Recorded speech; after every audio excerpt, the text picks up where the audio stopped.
Las opiniones vertidas en este podcast son de exclusiva responsabilidad de quienes las emiten y no representan necesariamente el pensamiento del canal. ¿Qué onda, gente? ¿Cómo están? Estamos en otro episodio de La Politic. El día de hoy tengo una invitada especial, muy especial, y es lideresa juvenil. También ha sido consejera en la Facultad de Derecho y creo que ahorita es consejera, ¿verdad? A ver, Julieta, dinos un poquito más de ti. Hola Aldo, qué gusto estar aquí con ustedes. Pues sí, mi nombre es Julieta Carrillo, soy de esta ciudad de Morelia, Michoacán, soy estudiante de la Facultad de Derecho y pues hacemos ahí de todo un poco, ¿qué te digo? Nos encanta la política, nos encanta también el tema estudiantil, aún unos meses ya de egresar, pero encantada de estar aquí platicando contigo, Aldo. Algo bien, algo bien. ¿Cómo te sientes de que ya vas a salir de la carrera para que no sepan? Ya estamos en quinto los dos, ya vamos a salir. ¿Cómo te sientes de este tema? Con miedo de salir a esta vida laboral, de pagar impuestos y tener más responsabilidades, pero igual muy contenta porque creo que disfrutamos mucho nuestra etapa universitaria, a pesar de que entramos en pandemia. Y sí, ¿no? 1 año y medio en pandemia, la verdad es que hubiera preferido estar normal y entrar normal. Pero pues se disfrutó muy bien. Yo creo que lo disfrutamos muy bien. Y aún sí, falta. justamente el miedo de ir al SAT en el centro y tener que formarte para que te dé un TUE firma y ahorita dónde estás. La verdad es hacer que trámites solitos ya no es cosa tan sencilla. Fíjate que justamente el tema que vamos a platicar el día de hoy es referente a las personas que ya trabajan y más específicamente las personas a las que les dimos trabajo, ¿no? Con nuestro voto. Okay. Y es el tema, en estas semanas ha sido muy polémico, de que una jueza en nivel federal le pidió a la presidenta Claudia Sheinbaum que con una orden quitara la inscripción de la reforma judicial en el Diario Oficial de la República, ¿no? Entonces, de la Federación, una disculpa. Entonces, vamos a empezar con este tema, pero en general es el tema del desacato de leyes, ¿no? De cuando un servidor público desacata una ley, que no es la primera vez que hemos escuchado alguna situación así, no es la primera vez que hemos visto como, no voy a cumplirle, así. ¿Qué opinas respecto a esto? O sea, ¿cuál es tu opinión sobre este tema? Mi opinión, ok. Pues justamente como tú mencionas, el desacato es cuando algún servidor público pues no acata, por decirlo así, alguna orden judicial o alguna orden que proviene también de una autoridad. En este caso tenemos el caso súper polémico e importante que es de la presidenta que no acata una orden de pues la jueza federal. Híjole, yo creo que es un tema que nos da para mucho análisis y muchísimo pues reflexión, porque si bien es la presidenta de la República, yo no creo que exista algún espacio puesto más arriba que donde ella está, pero justamente por esto, para evitar estos como actos que pudieran ser un poquito autoritarios o que se basan o se hacen de su poder que tienen para no acatarlos, pues que tenemos una división de poderes y poderes que a su mismo tiempo tienen facultades de visibilizar o de ver que los otros poderes estén cumpliendo de acuerdo a las leyes, ¿no?, de nuestro país. En este caso, pues yo opino que se trate de la persona que se trate, así sea un servidor público a nivel municipal, así sea la presidenta de la República, es muy importante no romper con este Estado de Derecho porque tenemos que basarnos en justamente en la ideología que ella trae, que es de no corrupción, no privilegios y demás, y más tratándose de un tema también tan controversial que es lo de la reforma al Poder Judicial. Fíjate que por ese lado yo tengo una perspectiva un poco diferente porque entendemos que el desacato es malo, ¿no? En general es muy malo. Y, por ejemplo, muchas veces se da cuando ordenan judicialmente a un servidor que reintegre a una persona que se le despidió, por ejemplo, del servicio público. Y es como de, te ordenan judicialmente que reintegres a esta persona que estaba en ese espacio y que lo despediste injustificadamente. Que puede suceder en cualquier ámbito, ¿no? Pero ahí ya es una orden que se está dando, ¿no? Reintegrar a alguien. Pero en este caso, ¿tú cómo ves el tema de que, por ejemplo, para mí, si la reforma judicial estuvo, ya se planteó, ya se votó, ya se hasta se publicó, pero muchas veces como que habían muchos amparos para impedir, por ejemplo, que se publicara. Habían muchos amparos para impedir que se siguiera con la discusión. Pero desde ese ámbito, por ejemplo, yo lo veo de esta manera, es que ¿cómo vas a ordenar que no se haga algo cuando ya está hasta publicado, ya es una ley, ¿no? O sea, ¿cómo vas a decir que es inconstitucional una ley que ya es constitucional, ¿no? ¿Qué opinas respecto a eso? Porque para mí me saca mucho de onda, que es como el principal argumento que tiene la oposición. Primero que nada, ¿tú cómo te defines?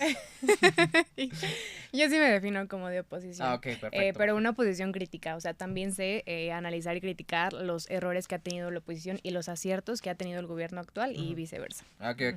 Bueno, entonces, la oposición, la general, ¿no? Donde se abarcan todos, dice, no, es que esta situación es así y ya se publicó y es anticonstitucional, pero ya es constitucional. ¿Tú qué opinas respecto a esto? Mira, no olvidemos que aunque una ley la apruebe el Poder Legislativo a nivel federal, existen mecanismos por si esa ley cuenta con algunos errores, tanto de fondo como de forma. Esos mecanismos, justo el que se promovió fue la acción de inconstitucionalidad que se encuentra en revisión todavía en la Suprema Corte. Como tal, a mi parecer, no se está faltando ni hay un error al que al que esta jueza haya ordenado a la presidenta que no lo publicara en el diario oficial, porque precisamente esta reforma se encuentra todavía en revisión ante la Suprema Corte. Habrá que esperar a que la Suprema Corte emita su resolución para que ya se pueda publicar en el diario oficial, porque si es una ley que contraviene derechos fundamentales o derechos humanos, pues aún está dentro de las facultades de la Corte el revisar cada una de estas leyes, porque sí, se aprobó por la mayoría que hay en el Congreso, pero todavía en cuanto al procedimiento legal tenemos mecanismos que pueden revisarla si viola o no derechos humanos o derechos fundamentales. Ok. Entonces, ¿qué opinas respecto a que hay muchas leyes que justamente tienen este aspecto de la inconstitucionalidad, ¿no? Lo vimos una vez en clases y era el tema de leyes secundarias, que es como de que en una ley, un ejemplo así súper burdo, menciona, no, está permitida la esclavitud desde cierto rubro. Y la Constitución dice, no está permitido de ninguna manera la esclavitud. Entonces, pues ahí puede haber una, ¿cómo se dice? Una inconstitucionalidad, una controversia, puede haber ahí un conflicto. Pero en este caso, que justamente era una ley, una reforma a la Constitución, y que de hecho las leyes sí mencionan que hay ciertos apartados que no podría haber como vistos a esas reformas porque son constitucionales. O sea, ¿cómo ves el tema ahí? A mí se me da mucha curiosidad. A ver. O sea, ¿cómo es la pregunta? Así como tal. Mira, te la reformulo. Ajá. O sea, las leyes mencionan que se pueden hacer controversias contra leyes que sean anticonstitucionales, ¿no? Ajá. Es el principal fundamento que se utiliza desde la oposición. Pero la reforma constitucional es justamente una reforma constitucional. Y de hecho, en las leyes se menciona que contra reformas constitucionales no va a haber el procedimiento de inconstitucionalidad, ¿no? Un ejemplo. Entonces, ¿cómo ves esta manera, no? O sea, ¿se puede declarar inconstitucional una reforma constitucional que al final es constitucional? Entiendo. Fíjate que no, o sea, precisamente así se reforme la Constitución, estos mecanismos todavía abarcan y tienen más fundamento al tratarse de la Constitución. Sí, claro que también aplica a leyes secundarias o leyes reglamentarias, pero el principal finalidad de esto es que estos medios de control son justamente para proteger la Constitución, porque la Constitución puede ser reformada, eso ya nos quedó claro. Y mientras un partido o un grupo tenga mayoría en el Congreso, pues van a reformarla pues básicamente a lo que ellos propongan. Entonces, justamente estos tres poderes tienen cada uno las facultades para que las reformas o las acciones que se hagan pues no vayan a violentar las esferas de los derechos de las otras personas. Así se trata de la Constitución. Se tienen que seguir promoviendo estos medios como acción de inconstitucionalidad, la controversia y demás. Ok.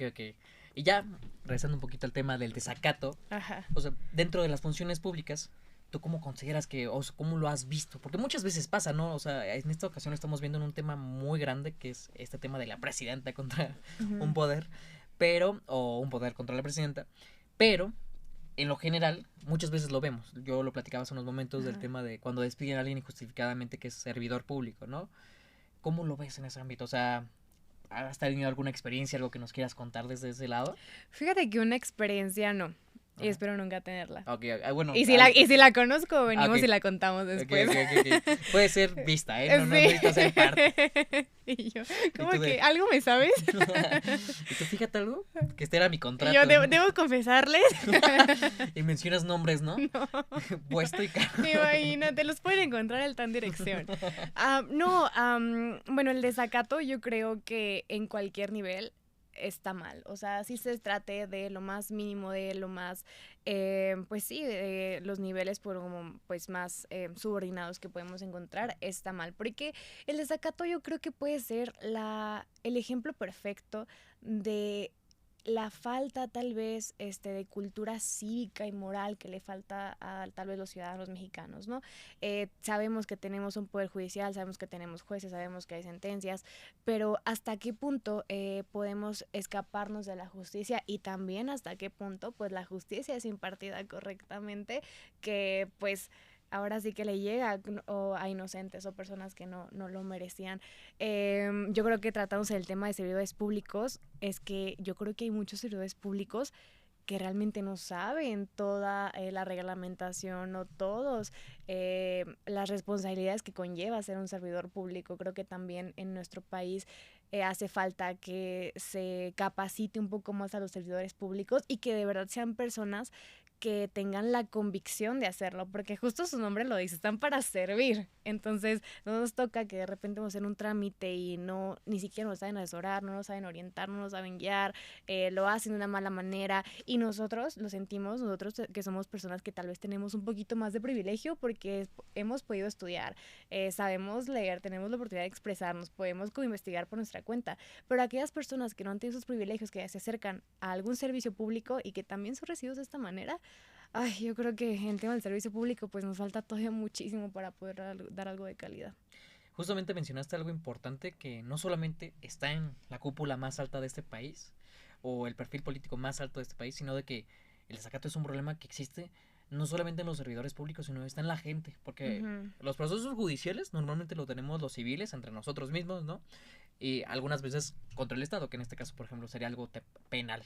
Pero resulta que hay una sentencia en donde te están obligando a algo, es decir, por ejemplo, un pago de alimentos que debas tú, y no lo pagas. Eso es desacato. Y por ejemplo, en la mañana estábamos justamente platicando de este tema en una clase, que el desacato también entra en, además de no cumplir algo que te están ordenando, es no hacer algo que te toca hacer. Y por ejemplo, cuando vas a cualquier no es como lugar administrativo donde tienes que hacer un procedimiento, es decir, pagar el agua, pagar la luz, pagar algún predial, luego a veces llegas y la gente está con unas malas ganas o está con que, a ver, permítame, porque su situación es un poco más difícil, necesita ir con el subdirector para que les hagan este procedimiento.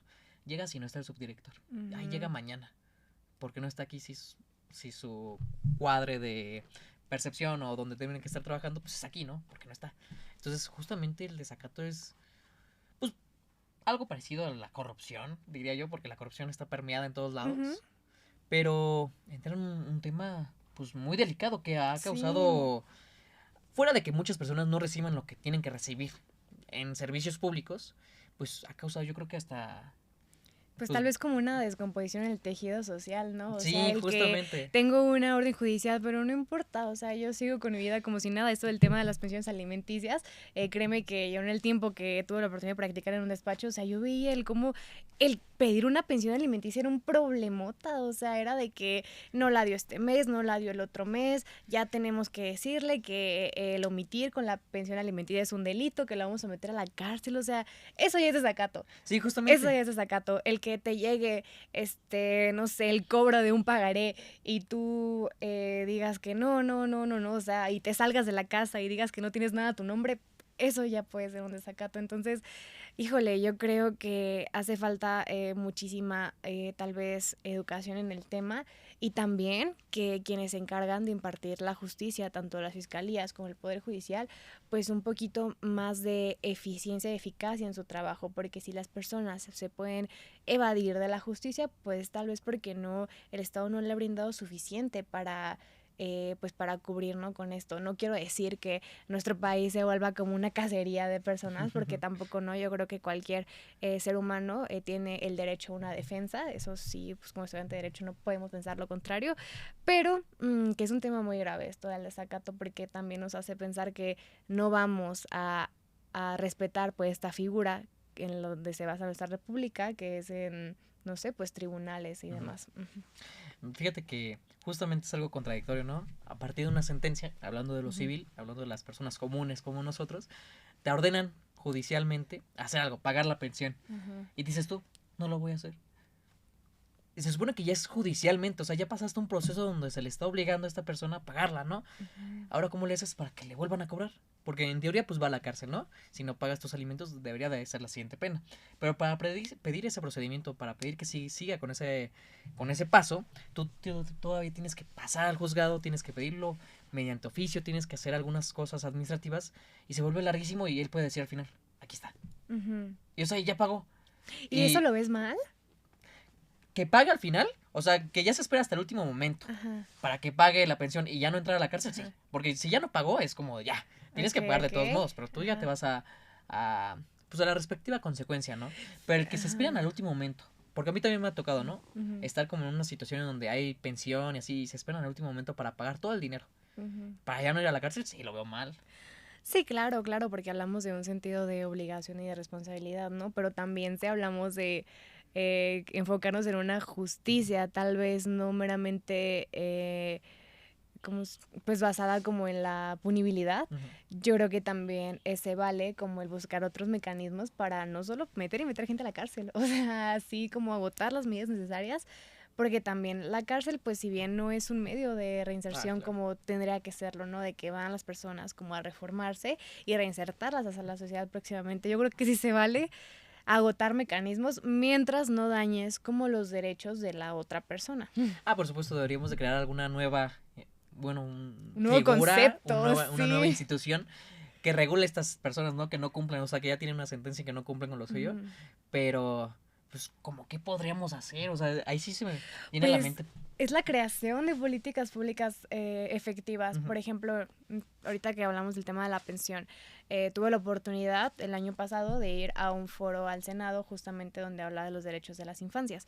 Y ahí promovieron la ley Sabina, que es una ley justo para lo de la pensión alimenticia. Y comparaban con otros países de primer mundo, obviamente, en donde si los padres no tenían en ese momento la cantidad suficiente para cumplir la pensión, el Estado te prestaba y luego les pagabas al Estado. ¿Por qué? Porque primero va el interés superior del menor, en que no se tienen que quedar sin su pensión alimenticia, pero tú, como es tu responsabilidad, ahora me debes a mí el dinero y me lo tienes que pagar. Yo creo que ajustando las políticas públicas de manera adecuada, pues podemos crear un sistema tal vez un poquito más restaurativo y no tan punitivo. Ok.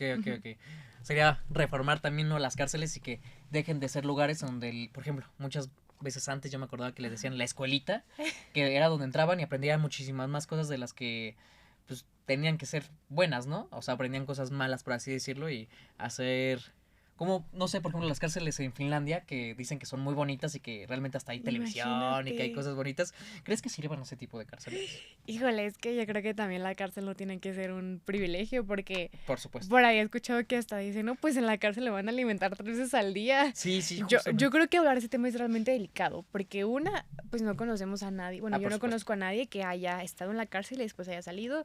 Y pues tampoco he visitado una. ¿Por qué? Por los temas de que es muy complejo el ingreso. Yo creo que incluso podríamos ir y ya luego hablar de eso con mayor experiencia. Okay. Pero yo sí creo que también el que las personas estén en prisión, que estén privadas de su libertad, pues tampoco debería ser a un tema que incluya como tortura y demás, porque yo creo que ahí ya nos pasamos a otros temas más delicados. No, de hecho está hasta penado, ¿no? De que se les haga tortura y de hecho en un juicio penal las confesiones mediante tortura o que hayan, bueno, las confesiones antes de entrar en un proceso, pues no son válidas porque muchas veces se decía, y bueno, sí pasaba realmente, no podemos decir que no, que mediante tortura se sacaban muchas confesiones que claramente no eran reales. Sí, o sea, claro. a partir de una tortura, pues ¿quién no va a decir si ya te tienen golpeando 18 horas seguidas? Pues ¿quién no va a decir que sí lo hizo para que lo dejen de golpear, ¿no? Pero justamente este tema de la cárcel es algo muy interesante porque, retomando un poquito con la presidenta, sí. La jueza de Veracruz, de primera instancia, sí mencionó, bueno, jueza de distrito, una disculpa, estaba diciendo, no, y a partir de la notificación tiene 24 horas la presidenta, porque si no se le va a remitir al Ministerio Público para que ellos procedan. O sea, dando a entender como si fueran a meter a la presidenta a la cárcel y así. ¿Tú cómo es esta situación? Porque fuera de la presidenta, que fuera el gobernador, que fuera el presidente municipal, muchas veces ha pasado, ¿no? De hecho, con el expresidente Andrés Manuel había una orden en donde él quería comunicar un hospital. En su momento había una orden que le impedía comunicar ese hospital. Y él de todos modos abrió una vía de acceso, ¿no? Ujú. Entonces lo iban a desaforar, lo iban a encarcelar.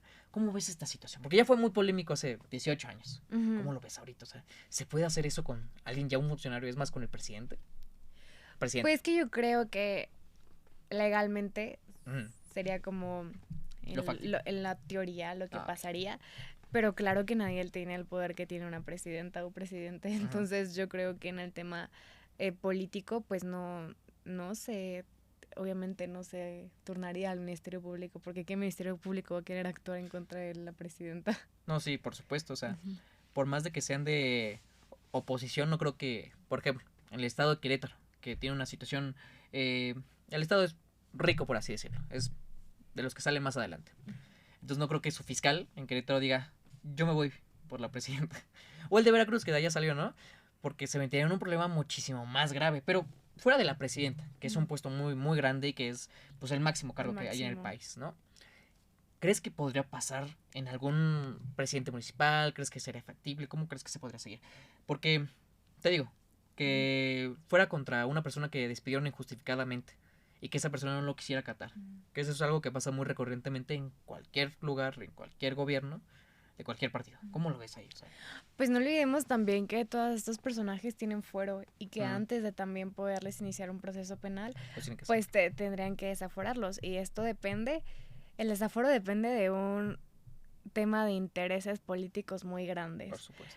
Claramente tal vez no van a desaforar a uno que está dentro de su mismo partido, de su mismo grupo, que tienen pues ahí conexión, a alguien que es totalmente oposición o al contrario, ¿no? O tal vez puede ser que alguien sea de oposición y aún así no lo desaforen. Ujú.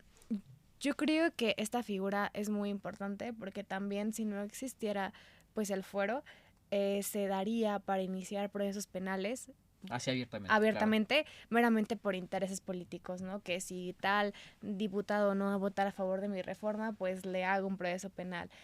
Que si tal va a ser candidato en 3 años, pues también le abro un proceso penal. Entonces yo creo, Sí, sí. yo creo que es un proceso legal que se tiene que llevar, pero cuando hay razones necesarias para hacerlo, se tiene que hacer. O sea, no podemos dejar a un lado la congruencia, la moral y la ética y solo proteger estos servidores públicos, pues solo por intereses particulares, cuando pueden causar un daño a la sociedad. Por supuesto. Y, por ejemplo, en este caso de la presidenta, pues es un tema que ya se platicó mucho, pero suponiendo otro caso que fuera X funcionario público, por no mencionar alguno, pero que no entregara las medicinas correctas, que entregara otras medicinas o que fueran agua, pues yo creo que independientemente de quién fuera, se le debe de desaforar en ese mismo momento, se le debe de encarcelar, se le debe de hacer de todo, porque más allá, pues está prácticamente provocando, pues ojalá que no, pero muchas veces puede llegar a provocar la muerte de mucha gente y justamente es cuando se les debe de ver, de revisar.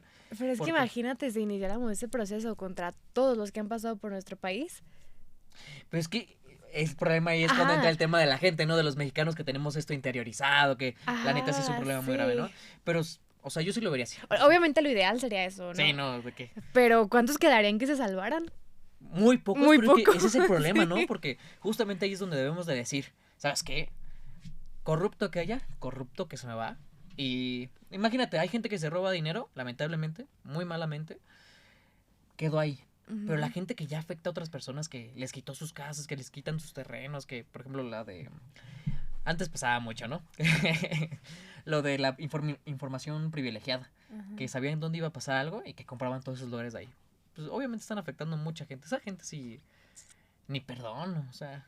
Sí, pues que yo creo que el ocupar esos espacios no es cosa mínima, o sea, hay que Sí. hacerlo con muchísima responsabilidad, con los, como dicen, con los pies bien puestos en la tierra, porque claramente no, yo no creo que sea fácil, yo no creo que un trabajo de algún legislador, presidente, presidenta, jueza, ministro, magistrada, lo que sea fácil. Yo creo que siempre estás rodeada de influencias externas que pueden contravenir, pues, no sé, incluso a tu vida, pero pues yo creo que nos falta muchísima conciencia para saber que el día que nosotros ocupemos esos espacios, pues va a ser para hacer un bien, porque lo he repetido mucho estas semanas, los espacios son momentáneos, duran 3, 6 años a lo mucho, pero el daño que puedes causar pues va a perdurar en el tiempo.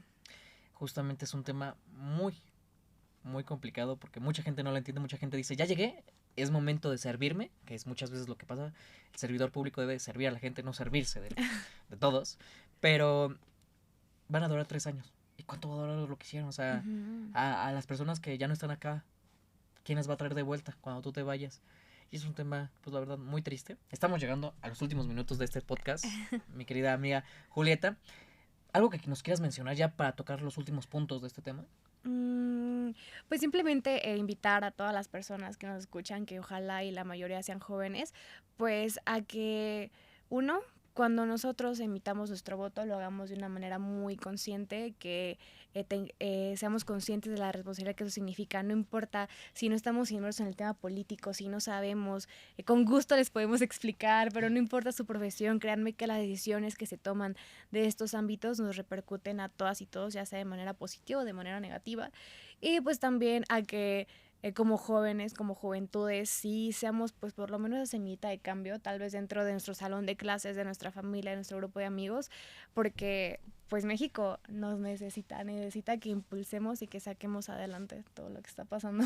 Es que justamente ese es el punto principal yo creo que de toda la política que debería ser así, que no importa cuántos son así, si tú eres la semillita buena y si tú eres la semillita que puede ir cambiando las cosas, pues hay que seguir las semillitas todos, porque yo estoy seguro que muchos jóvenes del país, que tú, Julieta, que por ejemplo Giovanni, que vino en alguna ocasión a este podcast, muchos de los jóvenes no estamos todavía, bueno, esperemos nunca estén corrompidos, ¿verdad?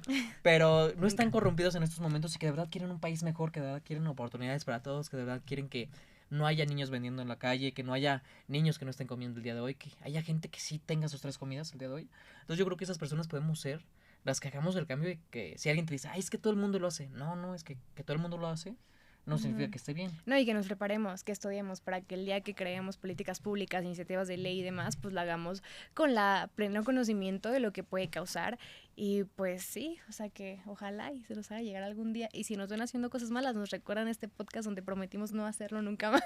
Sí, justamente hicimos otro podcast hace un tiempecillo en otro lugar, no era aquí, en donde mencionábamos este tema, ¿no? De no hay que hacerlo así, compañeros. Una anécdota que les cuento rapidísimo es el tema de yo en la campaña del 2021 dije, a mí nadie me va a contar cómo son los partidos políticos, yo quiero conocerlos, ¿no?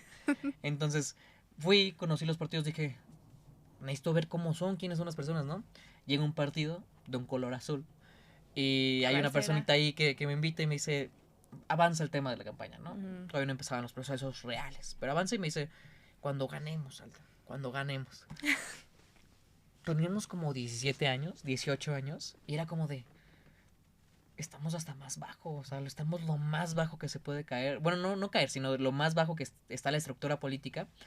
Éramos gente que no teníamos un papá conectado, bueno, yo no tengo papá, ¿verdad? Pero que éramos gente que no teníamos un familiar arriba, éramos gente que no teníamos un amigo cercano. Sí, claro, la circunstancia ideal para avanzar. Entonces, estábamos ahí, ¿no? En ese momento y me dice, ahí es como... También, ¿quién te lo dijo? No voy a decir nombres.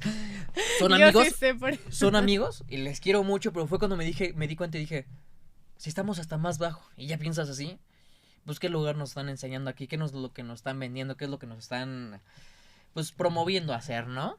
Entonces sí es como de chale. Pero bueno, ya no cuento más de la anécdota para que no se sepa quién más. Pero justamente es eso, ¿no? O sea, nosotros tenemos que ser las semillas. Las últimas semillas si es necesario, pero tenemos que ser así y morirnos así. Ahora sí, Julieta, quedan 3 minutos. Un mensaje que quieras decirle a tus amigos, a tus compañeros de la facultad. No vamos en el mismo salón. Bueno, a lo mejor sí. Bueno. La descubriremos en el próximo capítulo. Puede ser que algún día descubran, no, ellos iban en el mismo salón de la facultad. Upsi. Había un grupo político, ¿no? Hay todo. Pero bueno, algo que quieras decir para finalizar. No, pues solo agradecerte, Aldo, por el espacio. De verdad que fue una plática súper amena. Creo que hablamos tanto de temas serios como nos divertimos. Agradecer a todo el equipo del sistema que nos está apoyando desde cabina y pues que todo está saliendo bien. Espero que esto se vuelva a repetir y pues que sigan viendo aquí el programa de nuestro amigo, que de verdad recomendadísimo. Gracias, Grito. Yo primero que nada te quería agradecer a ti por acompañarnos el día de hoy. Fue un poco de improviso y estábamos corriendo por todos lados. Te agradezco mucho que te hayas tomado el tiempo de aquí, exponernos tus ideas, de plantearnos cómo está la situación y cómo lo ves tú. También hablarnos un poco más general. Y por último, agradecerle también al Sistema Mexicano de Radio y Televisión que siempre nos presta este espacio. Agradecerle también a José Ortiz que está aquí en el tema del audio, que nunca le habíamos agradecido. Muchísimas gracias por ayudarnos también. Y pues a todas las personas que van a ver este podcast, recuerden, hay que verlo completo. Si lo vieron completo y vieron este tema, agradezcan así que, yo estoy aquí y les mando un saludo la siguiente vez, se los juro. Pero bueno, nos vemos. Despidamos ahorita. Adiós.